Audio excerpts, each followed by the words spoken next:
Channel کو subscribe کیجیے، like کیجیے اور ویڈیو کو شیئر کیجیے۔ بیل آئیکن دبانا نہ بھولیں تاکہ ہماری لیٹسٹ ویڈیو آپ تک پہنچ سکے۔ السلام علیکم ورحمۃ اللہ وبرکاتہ۔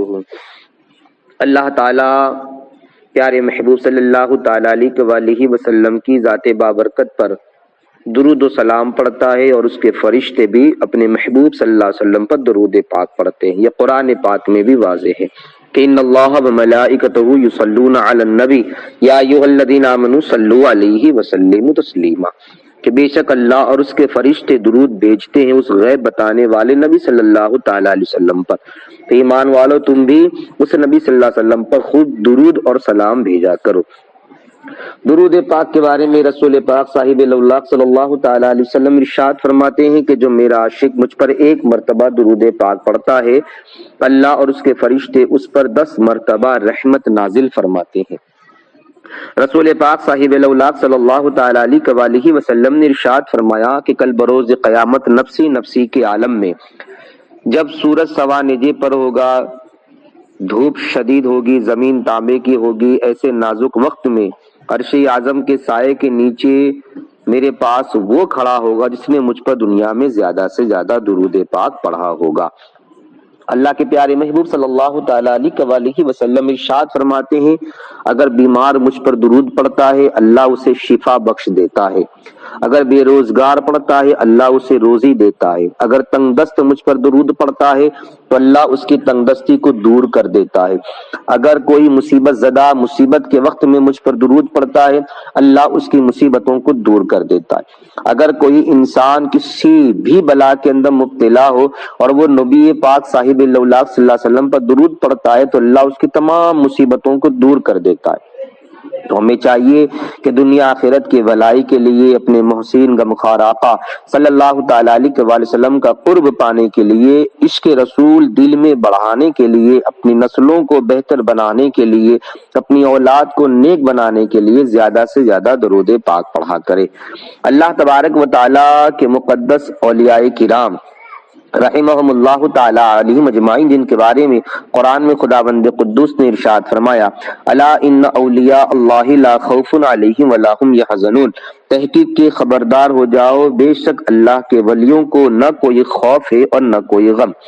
نگاہ ولی میں وہ تاثیر دیکھی، بدلتی ہزاروں کی تقدیر دیکھی، ولی اللہ بے شک مظہر شان الہی ہے، جو ان کے منہ سے نکلے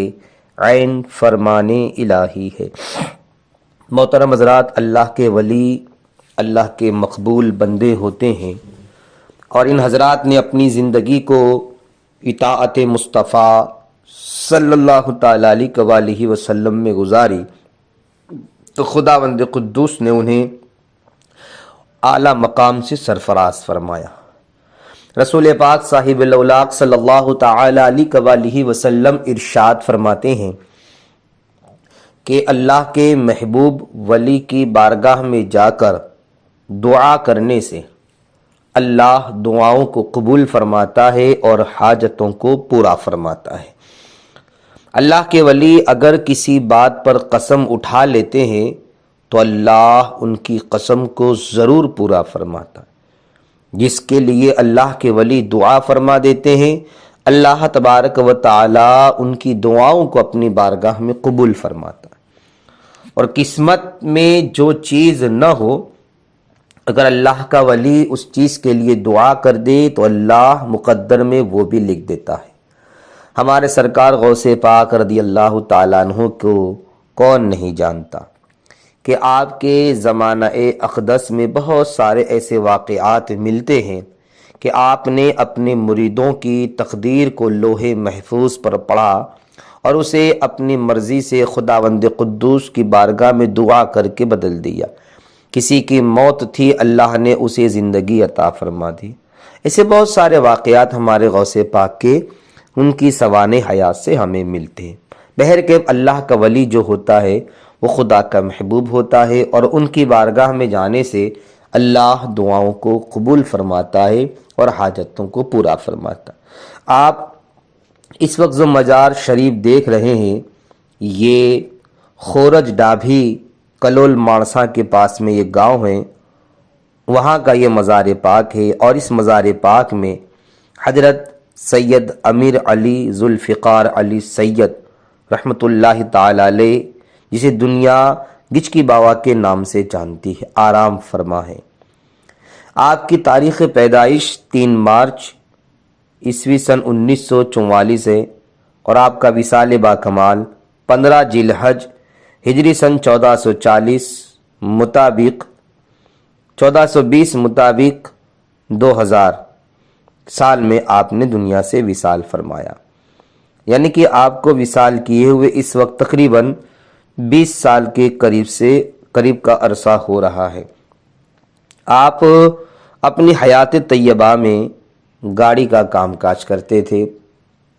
اور آپ کی کرامات کے بارے میں یا آپ کی سوانح حیات کے بارے میں زیادہ تو کچھ معلومات نہیں،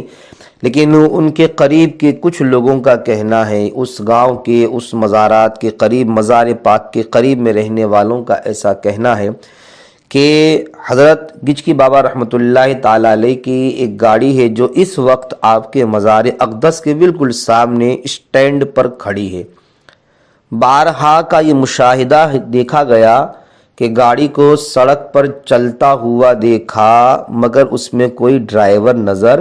نہیں آیا، حتیٰ کہ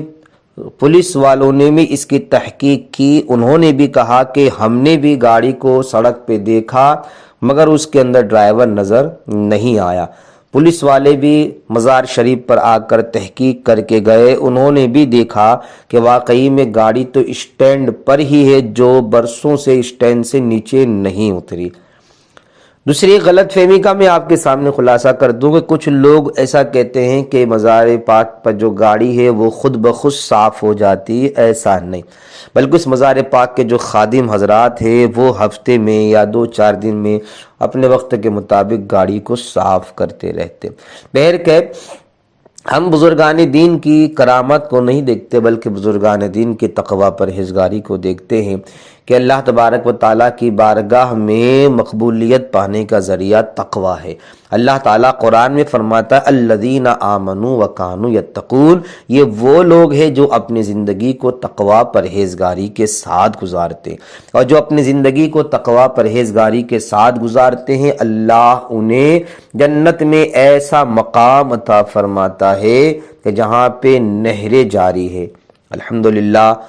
اللہ کے ولیوں نے اپنی زندگی کو ایسے گزارا تو خدا نے انہیں ایسا مقام عطا فرمایا۔ تو آپ حضرات کو بھی اگر موقع ملے تو آپ کلول مارسا کے پاس میں خورج ڈھابی گاؤں ہے، وہاں پہ گچکی بابا کا مزار ہے، آپ وہاں جائیں، ان کے دیدار سے فیضیاب ہوں، مزار اقدس کی حاضری دی اور خدا بند قدوس کی بارگاہ سے خوب رحمت برکتیں لوٹے۔ اللہ پاک ہم سب کو حضرت گچکی بابا کے مزار پاک کی حاضری نصیب فرمائے۔ السلام علیکم ورحمۃ اللہ وبرکاتہ۔